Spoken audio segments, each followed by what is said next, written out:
Ναι, είμαι. Ωραία. Λοιπόν, βουλευτή της δεύτερης περιφέρειας της Θεσσαλονίκης, τον κύριο Σάββα Αναστασιάδη, τον καλέσαμε γιατί μάθαμε ότι αύριο το πρωί γίνεται μια πολύ ενδιαφέρουσα εκδήλωση στο ξενοδοχείο Πόρτο Παλάς εδώ στη Θεσσαλονίκη στις 11 το πρωί, με ομιλητές 2 πετυχημένους επιχειρηματίες οι οποίοι δραστηριοποιούνται στην Ουκρανία και είναι και οι 2 Έλληνες, και μάλιστα στη διάρκεια αυτής της εκδήλωσης θα γίνει λόγος και για ευκαιρίες οι οποίες δίνονται εκεί και εδώ αντιστρόφως, κύριε Αναστασιάδη.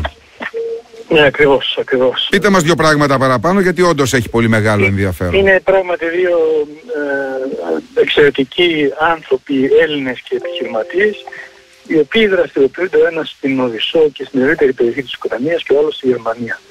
Και επέλεξα εδώ από 2 χώρες με 2 διαφορετικά χαρακτηριστικά και διαφορετικούς ρυθμούς ανάπτυξης και ανάπτυξη, για να αποδειχθεί ότι ο Έλληνας σε οποιοδήποτε συνθήκες και μέσα σε οποιοδήποτε κλίμα τα καταφέρνει. Ακούτε? Βεβαίως σας ακούμε, ναι. Άμα ακούτε, γιατί... Ναι.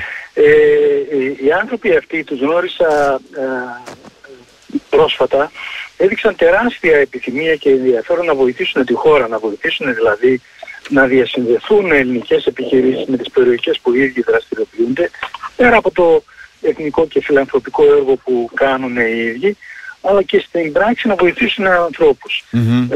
Έτσι προέκυψε αυτή η συνάντηση η αυριανή, που είναι κατά βάση επιχειρηματική και έχει και τα πολιτικά της χαρακτηριστικά, γιατί διοργανώνεται από τον τομέα εξωτερικών και ιδιαίτερα από το τμήμα απόδημου ελληνισμού, του οποίου την ευθύνη έχω εγώ, και νομίζω ότι θα είναι η αρχή μιας τέτοιας συζήτησης και συνεργασίας με αυτές τις χώρες, και πιστεύω και ελπίζω και εύχομαι ότι θα λειτουργήσει επωφελία και των 2 μερών, δηλαδή και των απόδημων αλλά και της πατρίδας. Η εκδήλωση φαντάζομαι ότι είναι ανοιχτή και ποιος ενδιαφέρεται, θέλει να δει, να ακούσει 5 πράγματα για ευκαιρίες που υπάρχουν αμφίδρομα, μπορεί να έρθει και να παρακολουθεί την εκδήλωση, έτσι δεν είναι?